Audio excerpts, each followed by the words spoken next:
বন্ধুরা, আজকের ভিডিওতে আমরা আলোচনা করব মণিপুরের বর্তমান অস্থিতিশীল পরিস্থিতি নিয়ে এবং এর প্রভাব সেভেন সিস্টার্স তথা ভারতের উত্তর পূর্বাঞ্চলীয় অন্যান্য রাজ্যের উপর কেমন হতে পারে।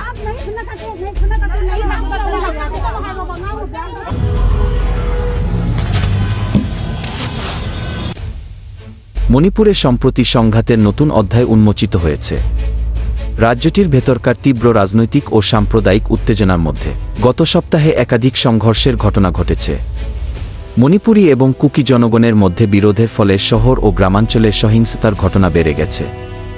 এই অস্থিরতা পরিস্থিতি এমন পর্যায়ে পৌঁছেছে যেখানে স্থানীয় জনগণের জীবনযাত্রা ব্যাহত হচ্ছে। এদিকে কেন্দ্রীয় সরকার পরিস্থিতি নিয়ন্ত্রণে আনতে দ্রুত পদক্ষেপ নিচ্ছে। সেনাবাহিনী এবং আধাসামরিক বাহিনীর সদস্যদের পাঠানো হয়েছে এবং শান্তি বজায় রাখার জন্য বিশেষ সচেতনতামূলক অভিযান শুরু হয়েছে। সরকার আশা করছে এই উদ্যোগগুলো মণিপুরের মানুষের মধ্যে শান্তি ও স্থিতিশীলতা ফিরিয়ে আনতে সাহায্য করবে। মণিপুরের এই সংকট যদি সেভেন সিস্টার্সের অন্যান্য রাজ্যগুলিতে ছড়িয়ে পড়ে তাহলে এটি ভারতের জাতীয় নিরাপত্তার জন্য একটি বড় চ্যালেঞ্জ হয়ে দাঁড়াবে। সেভেন সিস্টার্স বলতে বোঝানো হয় আসাম, মণিপুর, মিজোরাম, নাগাল্যান্ড, ত্রিপুরা এবং অরুণাচল প্রদেশের 7টি রাজ্যকে।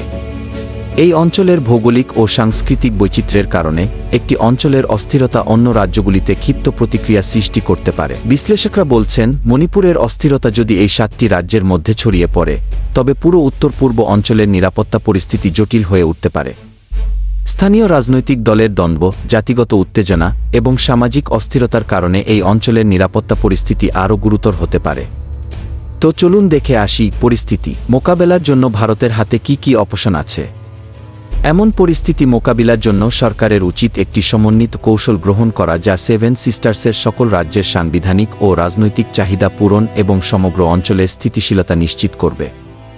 শান্তি প্রতিষ্ঠার জন্য স্থানীয় সম্প্রদায়, রাজনৈতিক দল এবং প্রশাসনের মধ্যে সহযোগিতার গুরুত্ব অপরিসীম।